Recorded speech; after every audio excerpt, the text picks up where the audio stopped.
মাদ্রাসার principal Kamil pass, title pass, তার সামনে এক পাস ছেড়ে পাও ঝুলায় আর প্রিন্সিপালকে অর্ডার দেয়। মসজিদ গুরুর সভাপতি আত্মা হেতু পারে না। বলেন তো ফেরাউনের নানির নাম কি? এই সকল লোককে, এই সকল নেতাকে সরাইয়া দিয়া সেখানে সৎ নেতৃত্ব আমরা প্রতিষ্ঠা করব। আর একটু ধাক্কা দিয়ে যাই, দিব হুজুর?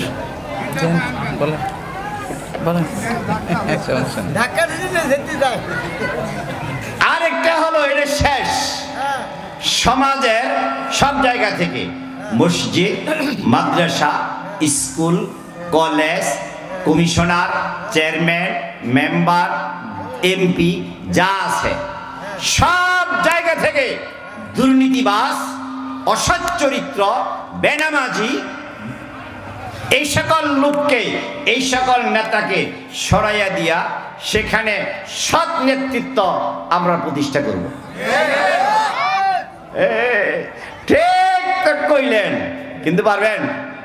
কি বলেন, পারবেন? মাদ্রাসার principal Kamil pass, title pass, তার সামনে এক পাস ছেড়ে পাও ঝুলায় আর প্রিন্সিপালকে অর্ডার দেয়। এর চাইতে দুঃখজনক কিছু নেই। কথা বলেন? মসজিদ গুরুর সভাপতি আত্মা হেতু পারে না। আছেন এরকম? মসজিদ গুরুর সভাপতি আত্মা হেতু পারে না। সে মসজিদের ইমাম সাহেবের ইন্টারভিউ লইতে যে বলে কি জানেন? বলেন তো ফেরাউনের নানির নাম কি? ইমাম সাহেব জিজ্ঞেস করে, বলেন তো ফেরাউনের নানির নাম কি? আপনারা বলেন, ফেরাউনের নানির নাম নামাজে লাগে? যাক, শেষ করছি, আমি আর কথা সামনে বাড়াবো না।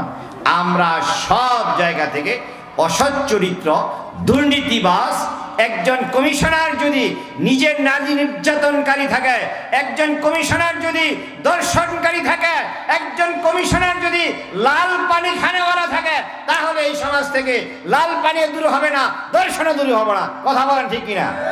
আল্লাহ রাব্বুল আলামিন আমাদেরকে যে কয়টা কথা বললাম, অল্প সময় কথা বলেছি, রাগ করছেন?